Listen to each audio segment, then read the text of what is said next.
Hi everybody, it's Donna here from Purple Pinky Promises. Thanks for joining me today for this project that I'm about to bring to you. Well, this was a different one. This was a little bit of a surprise as I went along. And I'm going to walk you through the process of making this card, this fun little technique. So what I've done is I've taken some foil cardstock and I've embossed it, and I'm trying to sand it down. I start out with that softer sander, but I still had trouble. It was so thick. I had trouble really focusing in the spaces that I wanted to focus. And originally I thought I was just going to sand down the flowers and some of the leaves and leave that background shiny, because I wanted to ink the flowers and leaves up and give it some color to kind of give it a patina look. And as you'll see here in just a minute, I actually ended up deciding I didn't want to do that. I gave up on trying to be very detailed with my sanding. And the reason I gave up, I believe, is because my blocks were too big. They were too thick and they were hard to work with. And so, and plus, I think it was the design that I chose. It might have made it a little bit difficult too. If I had something that was really small and slender as far as sanding went, I think I could have done a little bit better with the focus, but I ended up here, and just in a second you're going to see this. Here I go. I decide, you know what? I kind of like this look, this sanded look. It's almost like an antique brushed look. And so I just went with it. And sometimes I think we're a little bit scared to try things because, gosh, you know, that foil cardstock can be a little bit pricey. And plus it takes our time, and we don't like wasting our products or our time. But I decided to give it a whirl, just to sand the whole thing and see if I liked it. And by golly, I did. It wasn't bad. And it looks like I'm really getting aggressive with it, but I'm not. I'm actually very lightly sanding it. And this sander that I'm using is it's a pretty coarse one. And so I actually highly recommend a softer one that you can take your time with, because you see there, I actually ended up getting too aggressive with it. I didn't feel like I was getting aggressive with it, but because the sander is a little more coarse, I ended up ripping that. But I remedy it here in a minute with some ribbon. Okay, now I'm going in there with my ink. This is Cranberry Fizz and Catherine Pooler inks. And these are dye inks.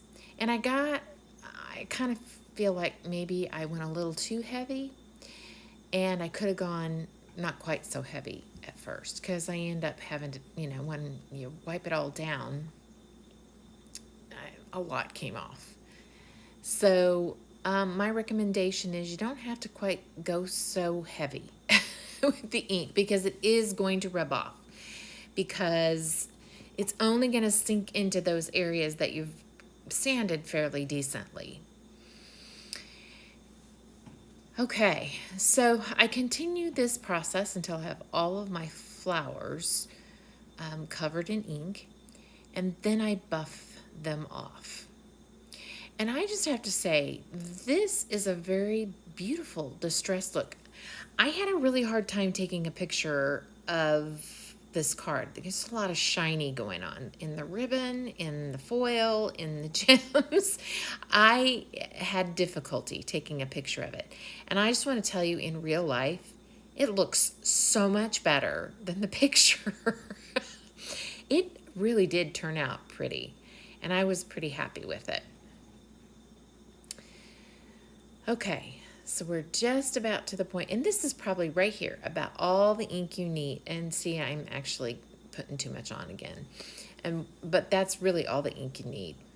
And I took a dried up baby wipe, and I just kind of rolled it up and went in there and just kind of mushed it in, basically trying to get it to settle into the grooves and into the brushed parts of that flower. Now, I want to say you could probably use a small tipped brush, blending brush, or you could use a Q-tip if you wanted a little bit more preciseness with it. Now, I did go ahead and ink up the leaves. And if I were to do this all over again, I perhaps maybe would not do that. I think I would just leave the poinsettias colored in. So here I am just rolling up that dried up baby wipe, and I'm just dipping it in the ink, lightening it up, and just going for it. It's not that I didn't like the green, I just felt like it wasn't spread out enough over the whole front of this card. It felt like it was only in there was only green in just a few places. If it was spread out a little bit more, I might have liked it a little bit better. But it just felt like it was those leaves were a little more clustered than I wanted. And I guess I could have inked up some of those berry looking pieces, but I just decided I didn't want to do that. I kind of wanted to leave them be. And yeah. So now here I'm going in with a microfiber cloth, and I'm going to buff out all of the ink. And the reason I'm doing that is because you don't want the recipient of this card to get ink all over their fingers, and you don't want ink all over your project. You just don't want it everywhere. So I'm buffing it out, and I continue to buff. And at the very end, I actually use my fingers to give it that final test of whether or not all the ink is gone. My fingers are inky anyway. It was kind of hard to tell. But I did finally get it to the place where I got the ink blended into a saturation point and nothing was coming off. So it really does. It's very soft. It's a really pretty look. It's elegant. I really like it. It's different. I've actually never sanded foil paper before. This was my first time trying this. So it was fun. I might try this technique again with some other embossing folders and see what else I can come up with. It's kind of neat.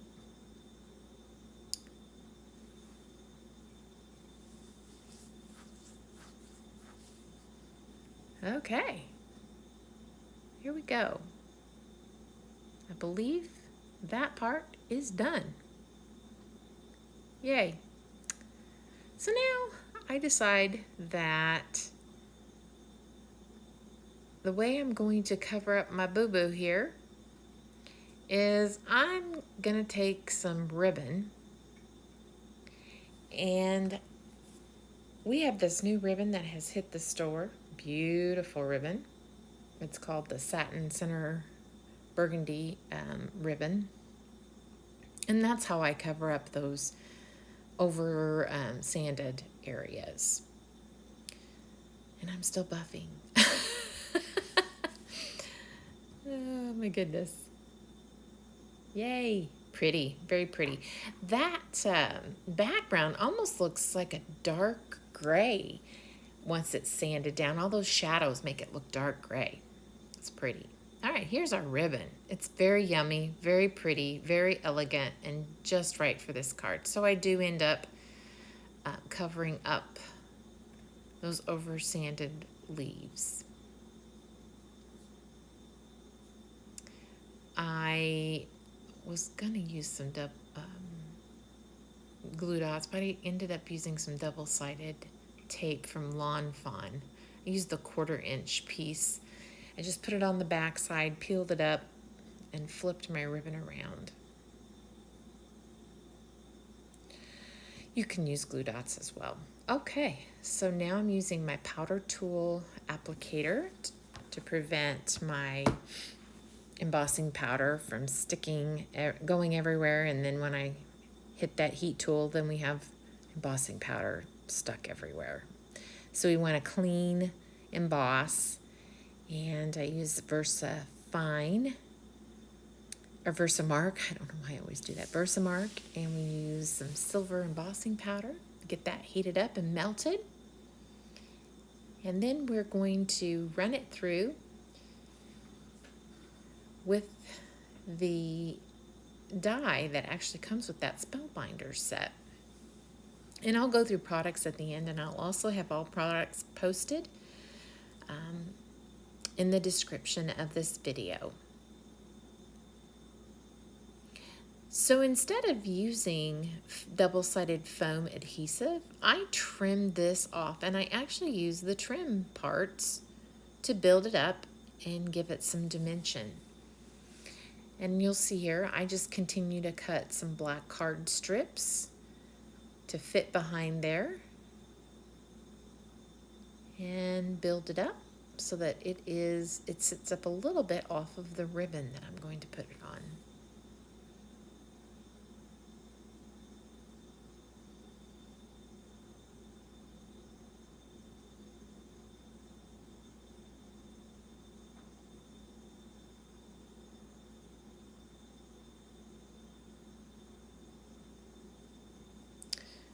Quick and easy way to add dimension. And I was really pleasantly surprised that the Lawn Fawn 1/8 of an inch double-sided tape worked perfectly for the back side of this so that it would adhere to that ribbon very, very nicely. So that's what I ended up using, was the 1/8 of an inch Lawn Fawn double-sided tape. This is good tape. It works really well. And I like it that it comes in that smaller size. Gives it a little bit more versatility when you've got different sizes for things. Okay. And I just pop that on that ribbon on my card front, right there in that perfect spot where we have that satin in the middle. It just seemed like it was perfect for that one little spot.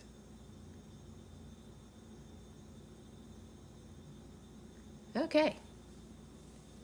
Gonna tie myself a bow, and I end up trimming off those tails a little bit more than what you actually see in this video.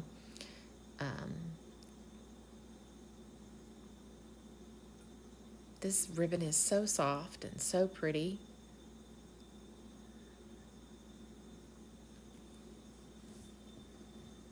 We package it here in the store.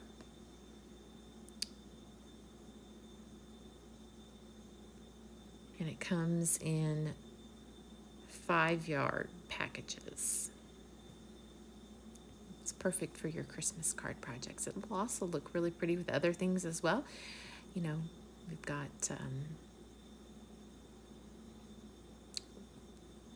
got Valentine's Day that comes up right after Christmas, so those deep reds work great for both occasions. All right, now we're going to take our self-adhesive gems. These are in Opal. They're called the Color Essential Gems from Spellbinders. All right, you can see here, I just pop those on in just random spots. I covered up that one other little spot that I overworked. Yay. And we're almost done. So I'm going to pop this piece right here, measures to be 3 3/4 by 5. And then this back black or onyx background, it's Spellbinders Onyx, measures 4 by 5 1/4, and it goes on a perfect A2 card front, which measures 4 1/4 by 5 1/2.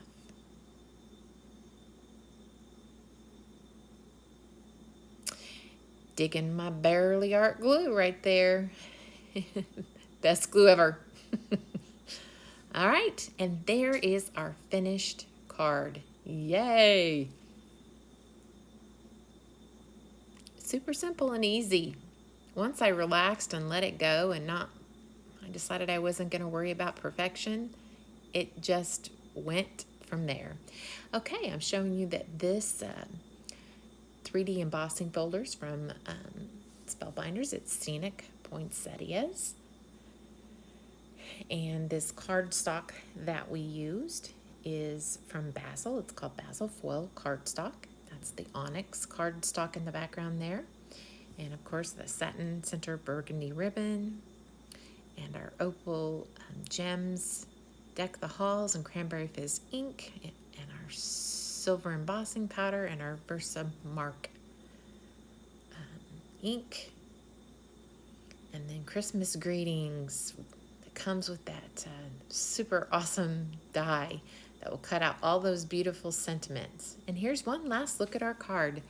I certainly appreciate you guys stopping by and giving us a like, subscribing, sharing, whatever it is that you do. We certainly appreciate everything that you do to support us over here in our little corner. Take care, guys. Have a blessed day. Bye-bye.